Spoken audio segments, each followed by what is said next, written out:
everyone, and welcome to another episode of Tripping from the Box. I know as of late we really haven't had a whole lot going on in the National Hockey League. This first quarter of the season has been really interesting so far. In terms of a number of things, we have a lot of players who are kind of making names for themselves. Of course, we've got the regulars like Connor McDavid doing well. Goaltending's been a bit different. There's been a lot of scoring. But one thing for me that's really come to the surface as of late is the amount of high profile injuries we've had. And I've thought about it, and I admittedly haven't done a statistical analysis of it, but I was just kind of looking over the injury report on TSN the other day because I was reading the news on all these players who've been hurt, and it's been quite alarming how many high profile injuries we have, and just injuries in general. We've got teams like the Anaheim Ducks and Los Angeles Kings who are already struggling with injuries. The Dallas Stars have quite a bit. It's kind of prevalent all over the league. But the PK Subban injury, his upper body injury the other day, really struck a chord with me, especially since PK Subban rarely gets hurt. As the Tennessean noted, he played 82 games last year. And another one that came to mind was Patrice Bergeron. He's also out with an upper body injury. And on top of that, the Bruins also have Zdeno Chara out with a leg injury. Sidney Crosby's out with an upper body injury again. Crosby's is not foreseen to be long-term, but it's still concerning considering his history with head injuries. Not too long ago, the playoffs, he actually had to sit out against the Washington Capitals due to a concussion, and as many people know, he's had many of those over the years. So props to the Penguins for being smart with that. But even just head injuries, Austin Matthews is out with a shoulder injury again. Andrei Vasilevsky for the Tampa Bay Lightning is out with a broken foot. Jonathan Quick is out again, and actually, as I mentioned, the Kings have injury problems, and actually both of their goalies are out with a torn meniscus, which is kind of absurd, but it really makes you wonder about the safety of the game. And I know all the professional sports leagues have had these conversations about player safety. You look at Major League Baseball, they've increased protection with the batting helmets in particular. Football has done the same thing with helmets, and they've also taken a good hard look with how they're officiating the games and have become stricter with what they're calling. And you could say in football they're erring on the side of caution, and even basketball they've become a little more protective of their players, and actually even NASCAR, you think about NASCAR and all the drivers with their safety features in their cars, because you're going 200 miles an hour around such a small area. But with hockey, as usual, hockey has been very slow to adapt. I know on here I have spoken many times already about my concerns with the National Hockey League and how they're handling injuries.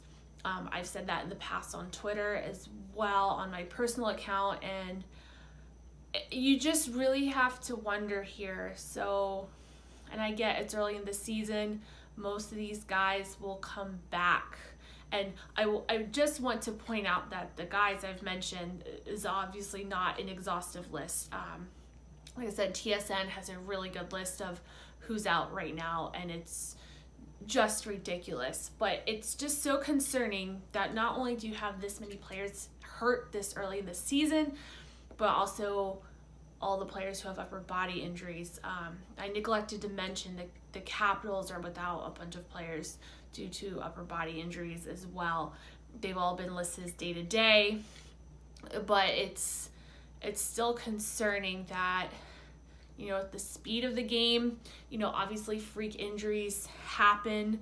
Not all of them are intentional, but when you're constantly being hit into the boards or cross-checked or what have you, and these things go uncalled, where do you draw the line?